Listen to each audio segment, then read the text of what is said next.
ಇಡೀ ಭಾರತ ದೇಶಕ್ಕೆ ಸ್ವತಂತ್ರ ಬಂದು 78ರಿಂದ 80 ವರ್ಷಗಳಾದ್ರೂ ಇವತ್ತಿಗೂ ನಾವು ನೀರು, ಚರಂಡಿ, ರಸ್ತೆ, ವಿದ್ಯುತ್, ಎಜುಕೇಶನ್, ಹೆಲ್ತ್ ಅಂತೇಳಿ ಇವತ್ತಿಗೂ ಮೂಲಭೂತ ಸೌಕರ್ಯಕ್ಕಾಗಿ ಹೊಡೆದಾಡ್ತಾ ಇದ್ದೀವಿ. ಇವತ್ತು ನಮ್ಮ ಮುಂದೆ ತಗೊಂಡ್ರೆ ಚೈನಾ ದೇಶ ಸುಮಾರು 200 ವರ್ಷಗಳ ಮುಂದೆ ಇದೆ, ಜಪಾನ್ ದೇಶ 250 ವರ್ಷಗಳು ಮುಂದೆ ಇದೆ. ಇವೆಲ್ಲವನ್ನ ನಾವು ಗಮನಿಸಿದಾಗ ಬೇರೆ ದೇಶಗಳಲ್ಲಿ 5ನೇ ಕ್ಲಾಸ್ 6ನೇ ಕ್ಲಾಸ್ ಮಕ್ಕಳು ಚಂದ್ರಗ್ರಹದ ಬಗ್ಗೆ ಮಾತಾಡ್ತಾರೆ, ಮಂಗಳ ಗ್ರಹದ ಬಗ್ಗೆ ಮಾತಾಡ್ತಾರೆ.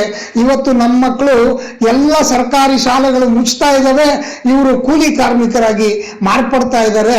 ಇವರಿಗೆ ವಿದ್ಯೆ ಇಲ್ಲದೆ ಒಂದು ರೀತಿ ಮೌಢ್ಯದ ಕೂಪದಲ್ಲಿ ಬದುಕುವ ಪರಿಸ್ಥಿತಿ ಎದುರಾಗ್ತಾ ಇದೆ.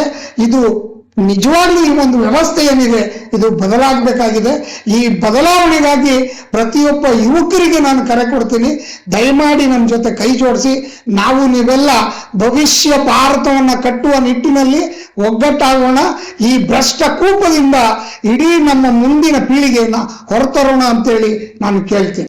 ಏನಪ್ಪಾ ಅಂತಂದ್ರೆ ಬಾಬಾ ಸಾಹೇಬ್ ಅಂಬೇಡ್ಕರ್ ಅವರು ಒಂದು ಮಾತನ್ನ ಹೇಳ್ತಾರೆ, ಯಾವ ಜಾತಿಗೆ, ಯಾವ ವರ್ಗಕ್ಕೆ, ಯಾವ ಕೋಮಿಗೆ ಅಧಿಕಾರ ಸಿಗೋದಿಲ್ವೋ ಆ ಕೋಮು ನಿಧಾನವಾಗಿ ನಾಶವಾಗುತ್ತೆ ಅಥವಾ ನಿಧಾನವಾಗಿ ದೌರ್ಜನ್ಯಕ್ಕೆ ಒಳಗಾಗತ್ತೆ ಅಂತಕ್ಕಂಥದ್ದು ವಿಚಾರ.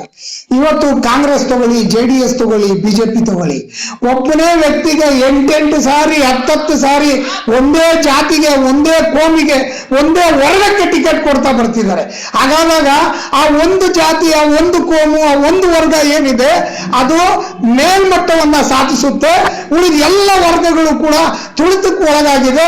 ಹಾಗಾಗಿ ಇವತ್ತು ಕರ್ನಾಟಕದಲ್ಲಿ ಈ ಮಟ್ಟದ ಒಂದು ಭ್ರಷ್ಟಾಚಾರ ತಾಂಡವಾಡ್ತಾ ಇದೆ ಅಂತ ಹೇಳಿ ನಾನು ಹೇಳಲಿಕ್ಕೆ ಬಯಸ್ತೇನೆ. ಯಾವುದೇ ಒಬ್ಬ ವ್ಯಕ್ತಿಗೆ ಟಿಕೆಟ್ ಹಂಚಿಕೆ ಆದ್ರೆ 3 ಸಾರಿಗಿಂತ ಹೆಚ್ಚಿಗೆ ಟಿಕೆಟ್ ಕೊಡಬಾರದು. ಈ ನಿಯಮವನ್ನು ತರಬೇಕು, ಪ್ರತಿಯೊಂದು ವರ್ಗಕ್ಕೂ ಅಧಿಕಾರ ಸಿಗಬೇಕು.